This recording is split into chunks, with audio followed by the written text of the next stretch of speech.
বুক বেঁধে তুই দাঁড়া দেখি, বারে বারে হেলিস নে ভাই। বুক বেঁধে তুই দাঁড়া দেখি, বারে বারে হেলিস নে ভাই। শুধু তুই ভেবে ভেবে হাতের লক্ষ্মী ঠেলিস নে ভাই। বুক বেঁধে তুই দাঁড়া দেখি, বারে বারে হেলিস নে ভাই।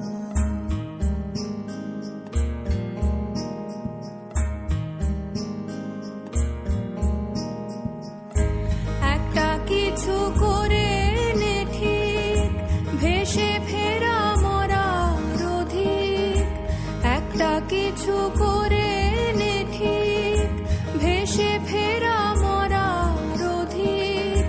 বারে দিক বারে কদিক, এ খেলার খেলিস নে ভাই।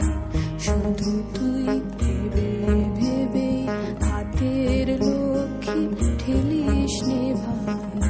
বুক বেঁধে তুই দাঁড়া দেখি, বারে বারে হেলিস নে ভাই।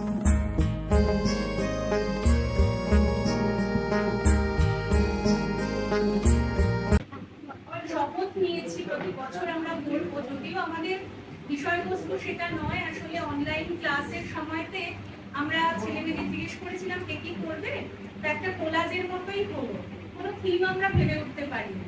তবু স্যারের জন্য একটা গান এক লাইন গেয়ে নিচ্ছি, স্যারের হয়তো ভালো লাগবে। গরু বিজয় রূপে তনয় উড়াও, বিষ্ণুনে উড়াও উড়াও, হে প্রবল প্রাণ ধুলিরে ধন্য করো ধন্য করো। করুণার পুণ্যে ধন্য করো করো, হে প্রবল প্রাণ। এবার আমরা আমাদের অনুষ্ঠান শুরু করছি। সকলকে কবিপক্ষের আন্তরিক শুভেচ্ছা। আমাদের আজকে রাষ্ট্রবিজ্ঞান বিভাগের উপস্থাপনা কবি কোলাজ। আজই হতে শতবর্ষ আগে, সালটা 1914, ইউরোপের মহাযুদ্ধের উত্তাল সে সময়ে কবি মনে অশান্তির কারণ ঘটিয়েছে। 20শে শ্রাবণ 1914 উপাসনা বৃন্দের বক্তৃতায় কবির কণ্ঠে তা প্রতীয়মান। সমস্ত ইউরোপে আজ এক মহাযুদ্ধের ঝড় উঠেছে। কতদিন ধরে গোপনে গোপনে এই আয়োজন চলছিল। অনেকদিন থেকে আপনার মধ্যে আপনাকে যে মানুষ কঠিন করে বদ্ধ করেছে, আপনার জাতীয় অহমিকাকে প্রচন্ড করে তুলেছে, তার সেই অবরুদ্ধতা আপনাকে আপনি একদিন বিদীর্ণ করবেই করবে। পিচ কনফারেন্সে শান্তি স্থাপনের উদ্যোগ চলছে। তারা কেবলই নানা উপায়ে উদ্ভাবন করে নানা কৌশলে সেই সময়কে ঠেকিয়ে রাখবার জন্য চেষ্টা করছে। এই যে সমস্ত মানুষের পাপ পুঞ্জীভূত আকার ধারণ করছে, সেই পাপই মারবে এবং মেরে আপনার পরিচয় দেবে। শ্রাবণের শেষে গীতালির গানগুলি লেখা শুরু এবং শেষ হয় আশ্বিন। রবীন্দ্রনাথ গীতালি সম্পর্কে তার রবি জীবনীতে বলছেন, নূতন গানের ধারা আরম্ভ হয়ে গেছে। এটি কবি গানের 13ই আশ্বিন শান্তিনিকেতনে গীতালির জন্য কবি রচনা করবেন অগ্নিবীণা বাজাও তুমি কেমন করে। শাহানা রাজুমিয়ার কাছ থেকে সেই গান আজ পরিবেশন করবে সম্ভব। অগ্নিবীণা বাজাও তুমি কেমন করে, অগ্নিবীণা বাজাও তুমি কেমন করে। আকাশ কাঁপে তারার আলো বাণীর ভোরে, অগ্নিবীণা বাজাও তুমি কেমন করে। প্রেম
ছিয়াশিতম মহোৎসব উপলক্ষে কলকাতায় মহর্ষি ভবনে উদ্যোগ হয়।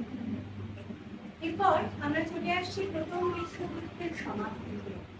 তারপর ইউরোপ যুদ্ধ, কিন্তু স্থায়ী শান্তির সুদূর পরাহত, বিশ্বে অর্থনৈতিক মন্দা। সে সময় কবির তড়ি ফিরছে রাশিয়া, বার্লিন, আমেরিকা হয়ে লন্ডনে। স্বপ্নের বিশ্বভারতীর জন্য আরো অর্থ প্রয়োজন। লন্ডনে প্রথম গোলটেবিল বৈঠক নিয়ে গোল বেঁধেছে, দেশে চলছে আইন অমান্য আন্দোলন। 1931 জানুয়ারিতে পাশ্চাত্যে অতি ব্যবহারিক উত্তেজনায় ক্লান্ত অতি কবি ঘরে ফিরছেন একা। দেশের শত শত যুবক তখন মেদিনীপুর বিজেপি জেল, ভুটান সীমান্তে বক্সা দুর্গ, রাজপুতানার মরুভূমির দেউলি দুর্গে বন্দী। 11 সেপ্টেম্বর 1931 আলিপুর দ্বিতীয় বোমার আসামি সন্তোষ মিত্র, তারকেশ্বর দত্ত বিজলি জেলের শান্তিদের গুলিতে নিহত হন। গর্জে উঠলেন কবি রবীন্দ্রনাথ। মনুমেন্টের পাদদেশে বিপুল জনতার সভায় জাতির উদ্দেশ্যে বললেন, আমি রাষ্ট্রনেতা নই, আমার কর্মক্ষেত্র রাষ্ট্রিক আন্দোলনের বাইরে। কর্তৃপক্ষের কৃত কোনো অন্যায় বা ত্রুটি নিয়ে সেটাকে আমাদের রাষ্ট্রিক খাতায় জমা করতে আমি বিশেষ আনন্দ পাই। এই যে হিজড়ির গুলি চালানোর ব্যাপারটি আজ আমাদের আলোচ্য বিষয়, তার শোচনীয় কাপুরুষতা ও বসুত্ব নিয়ে যা কিছু আমার বলবার, সে কেবল অবমানিত মনুষ্যত্বের বেতাহানি। পরিশেষ কাব্যগ্রন্থের জন্য এরপরে লিখেছিলেন প্রশ্ন কবিতা, আবৃত্তি করে শোনাবে ভগবান, তুমি যুগে যুগে দূত পাঠাইছ বারে বারে দয়াহীন সংসারে। তারা বলে গেল ভালোবাসো সবে, বলে গেল ক্ষমা করো, অন্তর হতে বিদ্বেষ বিশ্বনাশ। বরণীয় তারা, স্মরণীয় তারা, তবুও বাহির দ্বারে আজি দুর্দিনে ফিরালু তাদের ব্যর্থ নমস্কারে। আমি যে দেখেছি গোপনে হিংসা কপট রাত্রি ছায়ে হেনেছে নিঃসহায়ে। আমি যে দেখেছি প্রতিকারহীন শক্তের অপরাধে বিচারের বাণী নীরবে নিভৃতে কাঁদে। আমি যে দেখিনু তরুণ বালক উন্মাদ হয়ে ছুটে, কি যন্ত্রণায় মরেছে পাথরে নিষ্ফল মাথা কুটে। কণ্ঠ আমার রুদ্ধ আজিকে বাসি সঙ্গী কারা, অমবস্যার কারা লুপ্ত করেছে আমার ভুবন দুঃস্বপনের তলে। তাই তো তোমারই শুধাই প্রশ্ন জলে, যাহারা তোমার মিশাইছে বায়ু, নিভাইছে তব আলো, তুমি কি তাদের ক্ষমা করিয়াছ? তুমি কি বেসেছ ভালো? এই সময়কালে চলছিল কবির সঞ্চয়িতার সংকলনের কাজ। কবি বয়স তখন 70। এই কবিতাটি সঞ্চয়িতাতে স্থান পায়। এবার আমরা চলে যাব সেই রবির কাছে, যে মাত্র 18 বছর বালকে নয়, যুবক। কবির ভাষা বয়সটা এমন একটা সন্ধিস্থলে যেখান থেকে সত্যের আলো স্পষ্ট পাওয়ার সুযোগ। এই সময়ে তিনি লিখছেন ভগ্ন হৃদয়ের মতো তপ্ত উচ্ছ্বাসে ভারাক্রান্ত গীতিকা। প্রভাত কুমার বলছেন, কবি সম্বন্ধে যে আদর্শ বাল্যকালে তাহার মনে জাগিতেছিল, সে আদর্শানুসারে কবি কিভাবে চিন্তা করিলেন তাহাই এই কাব্যগুলির মধ্যে প্রকাশ করিবার চেষ্টা জানিতেছে। সেই ভগ্ন হৃদয় গীতিকাকে চপলা চরিত্রটির গাওয়া বেহাগ রাগাশ্রিত একটি সুপরিচিত গান আমাদের মেয়ে শোনাবে জয়ী গান। ভাবনা কাহারে বলে, যাতনা কাহারে বলে,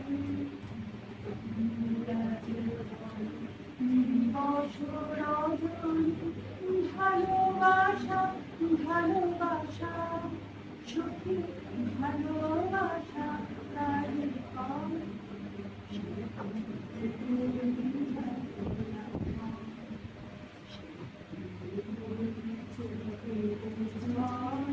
সে কি বলি দুঃখের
রজনী ভালোবাসা ভালোবাসা সখী ভালোবাসা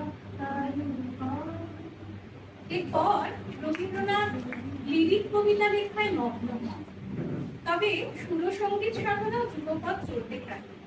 কবি তখন 21 বছরের যুবা, লিখলেন কাল দেবরা। দশরথ কর্তৃক অন্ধমণির পুত্র সিন্ধুবদ্ধের আখ্যান হচ্ছে এই গীতিনাট্যের বিষয়। পরের বছর পৌষে জোড়াসাঁকোর বাড়িতে তেতলার ছাদে স্টেজ বেঁধে অভিনয় করেন। কবি নিজে অন্ধমণি, জ্যোতিদাদা হলেন দশরথ, ঋতেন্দ্রনাথ অন্ধমণি পুত্র, আর পরিবারের ছোট্ট মেয়ের দল হলো বনদেবী। সেই বনদেবীদের একটি গান বাংলা থেকে সাঁওতালিতে অনুবাদ করেছে শান্তিনিকেতনের অহুনা ফেলেডাঙ্গা গ্রামের স্কুলের কচি কাচারা। সেই বৃন্দ সঙ্গীতটি এখন পরিবেশন করবে সংঘমিত্রা, তপস্যা, বাবলি, শাহিদ, সঞ্জিত, দেবব্রত, সাগর, প্রিয়াঙ্কা।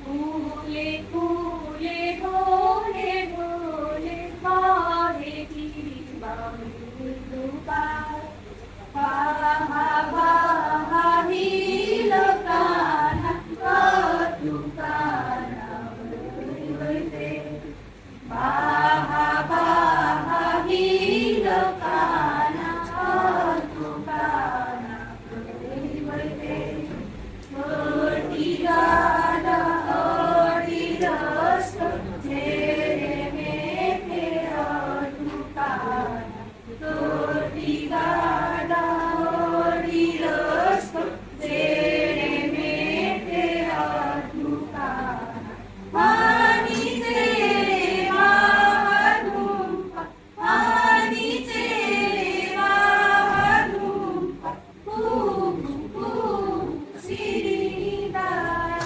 জেলবি জেইছিকার জিবি মেনা হায় হায় জেলবি জেইছিকার জিবি মেনা হায় হায় বাহা বাহা নীলকানা অটুকানা হইবে বাহা বাহা নীলকানা অটুকানা হইবে।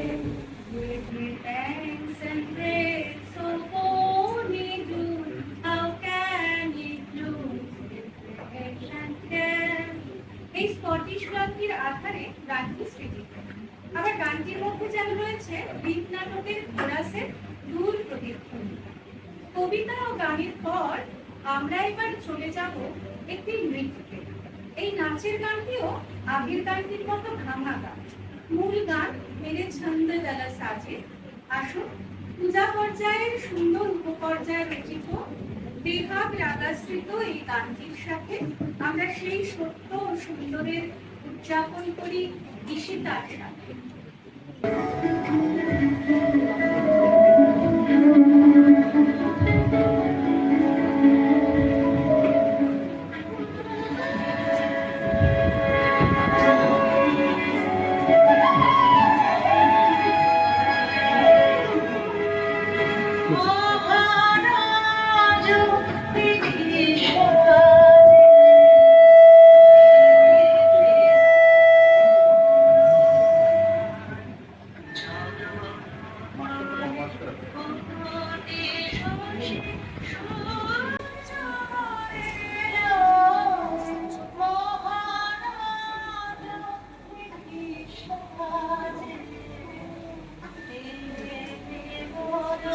Oh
আমরা কবি রবীন্দ্রনাথের থেকে ছুটে যাব নাট্যকার রবীন্দ্রনাথের কাছে। গানগুলি লেখার পাশাপাশি তিনি লিখছেন হাস্যকবি। বয়স তখন 25। আজকের প্রহসন বা কৌতুকধর্মী নাটিকাটিতে মূল যে কথা তিনি তুলে ধরেছেন তার অনুরণন পাই বহুকাল পরে তার 70 বছর বয়সে লেখা একটি কলম, যা তার চিঠিপত্রে প্রকাশিত। সেখানে কবি বলছেন, একথা সকলেরই জানা আছে বাংলাদেশে অবতারের এপিডেমিক দেখা দিচ্ছে, যাদের তিনি আধুনিক কালের ব্যবসায়ী অবতারের দলেই গণ্য করেছেন। এই বিষয় অবলম্বনে আজকে আমাদের ছোট্ট নাটিকা শ্রুতি নাটক গুরুবাক্য চরিত্রায়নে অর্জুন, সুমাইয়া, কার্তিক, সাকেবা, অপূর্ব, জয়িতা, খগেন ও উমেশের চরিত্রে দীপ্তি, বদন, শুভদীপ এবং গুরুদেব শিরোমণি মশাইয়ের চরিত্রে নিবেদন। শুরু হচ্ছে আমাদের শ্রুতি নাটক হাস্যকৌতুক গুরুবাক্য। গুরুদেব এখনো এলেন না? উপায় কি? আমি তো ভীষণ মুশকিলে পড়েছি। আমার নাম কার্তিক, আমার ছোট শালার নাম কীর্তি। আমার স্ত্রী তার ভাইকে কীর্তি বলে ডাকতে পারে কিনা এটা স্থির করে না দিলে স্ত্রীর সঙ্গে একত্র বাস করে আমার দায়। তার উপর আমার গোয়েলা বেটার নাম কীর্তিবাস। গুরুদেবকে জিজ্ঞাসা করতে হবে, আমার স্ত্রী যদি সে কীর্তিবাস গোয়ালাকে বাসুদেব বলে ডাকে তাহলে বৈধ হয়। বাড়িতে কার্তিক পূজার সময় স্ত্রী কার্তিককে আবার নাস্তিক বলে।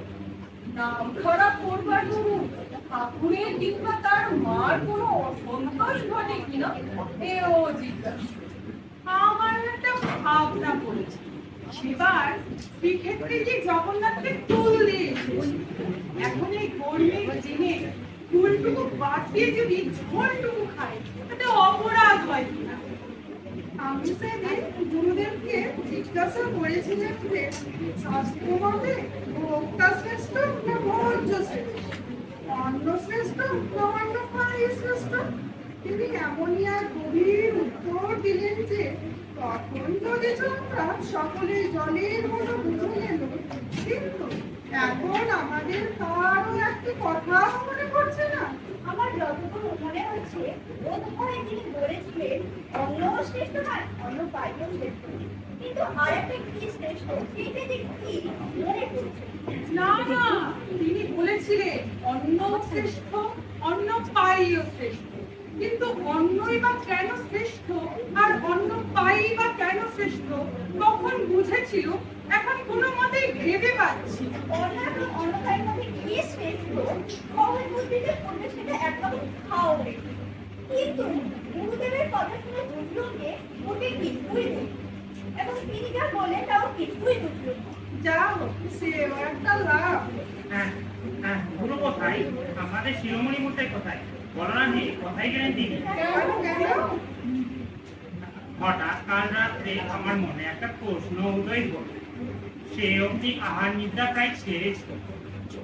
তাই তো, বিষয়টা কি বলতো? কি জানো, কাল মশারি ঝাড়তে ঝাড়তে হঠাৎ মনে একটা তর্ক এলো যে এত দেশ থাকতে জটায়ু কেন রাবণের সঙ্গে যুদ্ধে মারা পড়লো।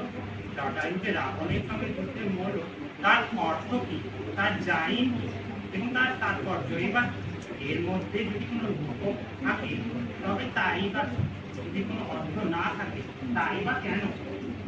বিষয়টা শক্ত। শিরোমণি মশাই আসুন। ঠিক বলতে পারিনি, কিন্তু আমার বোধ হয় জটায়ুর মৃত্যুর একমাত্র কারণ যুদ্ধের সময় রাবণ তাকে এমন অস্ত্র মেরেছিলেন যে সেটা সাংঘাতিক হয়ে গেছিল। আরে রাম, ওকে একটা উত্তর হলো, ও তো সকলেই জানে। ও তো আমিও বলতে পারবো। ওরকম উত্তরে কি মন সন্তুষ্ট হয়? ওই যে গুরু আসছেন।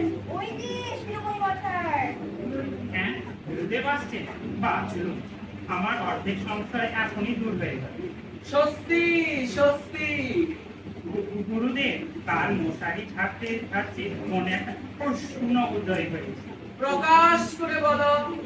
দীর্ঘকরা জটায়ু রাবণের সঙ্গে যুদ্ধে কেন নিহত হলেন? আমাদের খগেন্দ্র বাবু বলেছিলেন অস্ত্রাঘাতেই তার কারণ। বটে। আধুনিক নবস্বতন্ত্র কলেজের ছেলের মতোই উত্তর হয়েছে। শাস্ত্র চর্চা ছেড়ে বিজ্ঞান করার ফলই এই। প্রশ্ন হলো জটায়ুর মৃত্যু হলো কেন? উত্তর হলো অস্ত্রাঘাতে। এ কেমন হলো জানো? কাশীধামে বৃষ্টি হলো আর খড়দহে পঙ্গপালে ধান খেলে।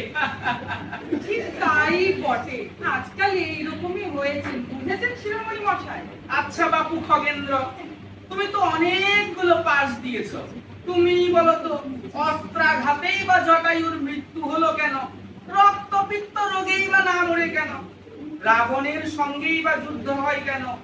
ভস্মলোচনের সঙ্গেই বা হলো না কেন? কত কথায় কাজ কি? জটায়ুই বা মরে কেন? রাবণ মলেই বা ক্ষতি কি ছিল? তাই তো, এত দেশ থাকতে জটায়ুই বা মরে কেন? কি হে খগেন্দ্র, একটা জবাব দাও না। তোমাদের রত্নসায় কি লেখেন? তোমাদের কিন্ডারি বা কি বলেন? রাবণের সঙ্গেই বা যুদ্ধ হয় কেন? রক্তপিত্তে না মরে অস্ত্রাঘাতে মরার জন্যই বা তার এত মাথা ব্যথা কেন? বলি সাহেব কি মীমাংসা করেন শুনি। গুরুদেব, আমি মূলত না বুঝে একটা কথা বলে ফেলেছি। মাফ করুন, শ্রীমুখে উত্তরের জন্য উৎসুক হয়ে গেছি। তোমরা বলছো রাবণের সঙ্গে যুদ্ধে জটায়ু হলো কেন? এক কথায় এর উত্তর দিই কি করে? তা তো বটে, তা তো বটে। প্রথমে দেখতে হবে রাবণেরই সঙ্গে যুদ্ধ হয় কেন, তারপরে দেখতে হবে রাবণের সঙ্গে যুদ্ধই বা হয় কেন, তারপরে দেখতে হবে রাবণের সঙ্গে যুদ্ধে জটায়ুই বা মরে কেন, সব সব শেষে দেখতে হবে রাবণের সঙ্গে যুদ্ধে জটায়ু মরেই বা কেন। শুনছ খগেন বাবু? কি খগেন বাবু, মুখে যে কথাটি নেই। খগেন্দ্র সাহেব, তোমার কেমিস্ট্রি কোথায় গেল রে? তবে একে একে উত্তর দিই। প্রথম প্রশ্নের উত্তর নিয়তি কে না বাধ্যতে। বাঁচলু, এছাড়া আর কোনো উত্তর হতেই পারে না। যদি বলো নিয়তিকে কে বাধা দিতে পারে, এ কথার অর্থ কি, তবে সরল করে বুঝিয়ে দিই। নিয়তত্বই হচ্ছে নিয়তির গুণ, এবং নিয়তের গুণই হচ্ছে নিয়তি। তা যদি হয় তবে নিয়ত কালবর্তী যে নিয়তি তাকে পুনশ্চ নিয়ত নিয়ন্ত্রিত করতে পারে এমন দ্বিতীয় নিয়তির সম্ভাবনা কুতঃ? কারণ কিনা নিত্য যাহা তাহাই নিয়ত এবং তাহাই নিয়ন্তা। অতএব রাবণের সঙ্গে যে জটায়ুর যুদ্ধ হবে এ আর বিচিত্র কি? কহ, এ আর বিচিত্র কি? এক্ষণে দ্বিতীয় প্রশ্ন। কিন্তু আর নয়, তাকে ভালো করে জীর্ণ করি। কিন্তু কি চমৎকার উত্তর, কি সরল মীমাংসা, কি পরিষ্কার ভাব, কি গভীর ভাবজ্ঞান। গুরুদেব, আপনার অবর্তমানে আমাদের কি দশা হবে গুরুদেব? এবার আমরা আমাদের বিভাগীয় পরিবেশনের একদম অন্তিম পর্যায়ে এসেছি। একটি বৃন্দ সঙ্গীত দিয়ে আমরা শেষ করব।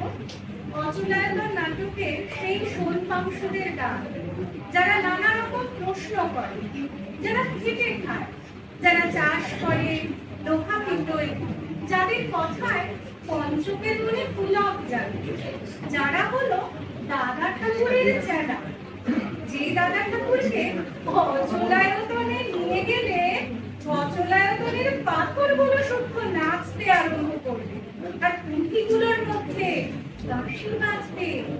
যে দাদা ঠাকুরের চোখে শোলপাংশুদের সাথে গাছপালা, পাখি সবাই অনেক বড়, সত্য যে বড়ই, ছোটই তো মিথ্যা।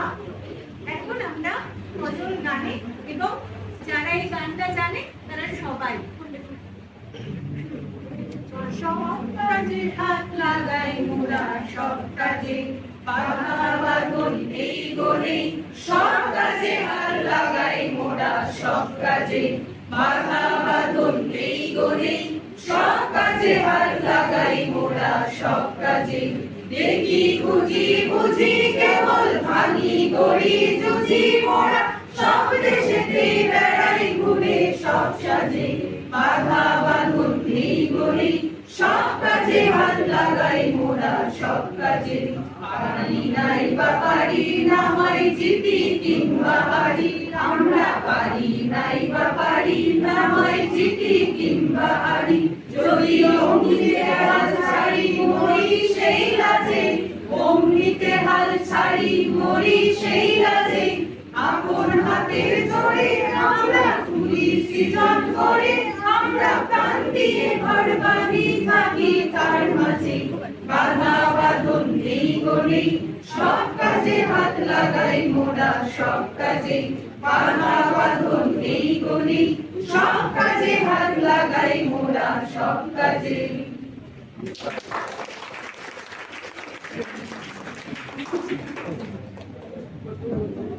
অসংখ্য ধন্যবাদ রাষ্ট্রবিজ্ঞান বিভাগকে গানটি দিয়ে শেষ